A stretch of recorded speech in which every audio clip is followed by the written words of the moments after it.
Barka da zuwa tashar Face Hausa 24 TV, tashar al'umma. Labarai da dumi sa daga cikin ƙasar Burkina Faso. Masu sauraro dai sai ku gyara zama domin jin irin wannan cikakkun rahotannin labarai wanda za mu kawo muku a yanzu ba tare da ɓata lokaci ba.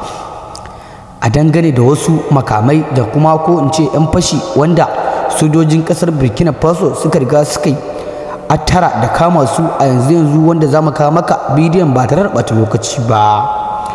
Mai sauraro kan mu kai ka cikin har ƙarshen wannan bidiyon da za mu kawo maka a yanzu ba tare da ɓata lokaci ba, da muna fatan in wannan noshi shigar ka cikin channel ɗin tamu mai ɗimbin albarka za ka daure ka dangula alamar subscribing kamar haka, sai ka dangula mana alamar ƙararrawar sanarwa domin samun cikakkun rahotannin labaran namu kai tsaye da zarar mun ɗora.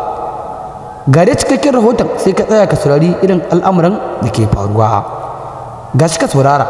Assalamu alaikum mutanen Sahel, muna muku fatan alheri Allah ya muku alheri Allah ya lullube ku.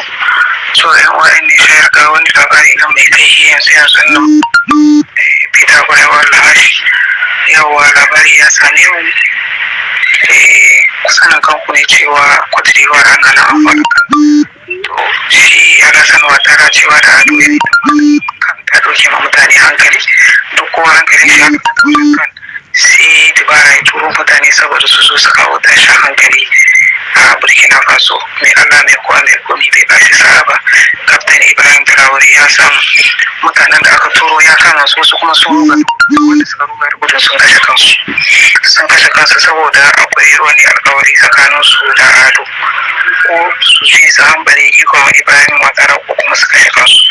To mutanen wanda aka kama kuma an ta an sa su cikin wani kasa mai tsanani, yanzu suna nuna cewa ma Ibrahim Traore ya hudu ya kashe su, wannan ya yi musu ma wannan kasan da yake ciki.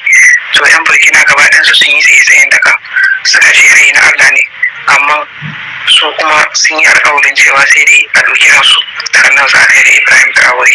In Allah ya so ya yarda babu abin da zai samu Ibrahim Traore, kuma duk wanda yake so ya kai da Ibrahim Traore sai ya halaka su gaba ɗayan su karkar madalla. So Allah mai kowa mai komi ya kare Sahel, Allah mai kowa mai komi ya kare gwamnatin Sahel, ubangiji Allah mai kowa mai